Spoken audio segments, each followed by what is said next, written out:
नमस्कार आप सभी का बुधिनी कुमारी एट बुधिनी महोदया हिंदी चैनल में बहुत-बहुत स्वागत है। आज मैं आपके सामने लेकर आई हूँ एक प्रेस रिलीज़ जो पार्लियामेंट ऑफ इंडिया राज्यसभा सचिवालय की तरफ से जारी की गई है।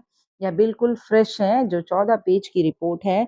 इसमें टीचिंग और नॉन टीचिंग पोस्ट की जो वैकेंसी है, उससे संबंधित एक नोटिफ़िकेशन जारी की गई है। आप देखिएगा, ये एक तरफ से भारत सरकार पर तमाचा भी है। ये जो नोटिफ़िकेशन जारी की गई है पार्लियामेंट ऑफ इंडिया राज्यसभा सचिवालय की तरफ से, इसमें साफ-साफ कहा गया है कि बहुत सारी गड़बड़ियाँ पाई गई हैं। जैसे कि मान लीजिएगा कई सारे विद्यालय हैं जहाँ पर शिक्षकों की कमी है। कहने का मतलब है जो मैन पावर होने चाहिए उतने मैन पावर विद्यालयों में नहीं हैं। चाहे वो टीचिंग पोस्ट हो या न नॉन टीचिंग पोस्ट हो। तो इस रिपोर्ट में यही बताया गया है कि जो मैन पावर है वो फ़िल हो जाने चाहिए और उन्होंने बिल्कुल एक डेडलाइन दे दी है 31 मार्च 2026। 31 मार्च 2026 तक सभी टीचिंग और नॉन टीचिंग पोस्ट भर लिए जाने चाहिए। ये भी उन्होंने अपनी इस नोटिफ़िकेशन के द्वारा बता दी है भारत सरकार को।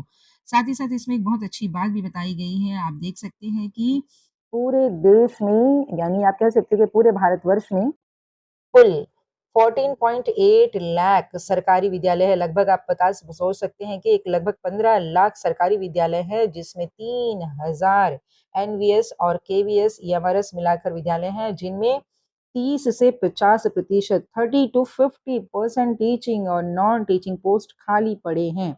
यानी उनमें कॉन्ट्रैक्ट टीचर को भरकर काम चलाया जा रहा है, तो उन्होंने इसका भी बिल्कुल संज्ञान लिया है।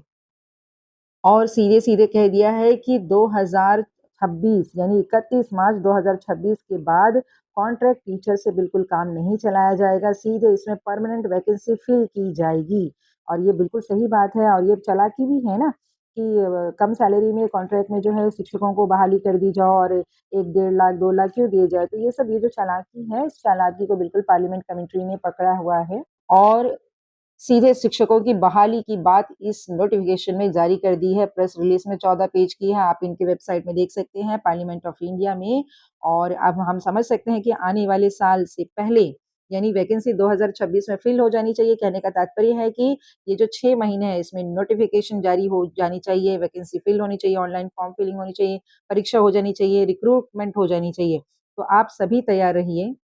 ये जो आने वाले 6 महीने हैं, इसमें ये वैकेंसी फ़िल हो जाएगी, तो भारत एक तरह से राज्यसभा सचिवालय की तरफ से बहुत अच्छी प्रेस रिलीज़ सभी शिक्षकों के लिए, मिसलेनियस के लिए बहुत अच्छी सूचना निकल कर आई है और ये सूचना सभी के लिए बिल्कुल खुशखबरी के समान होगी।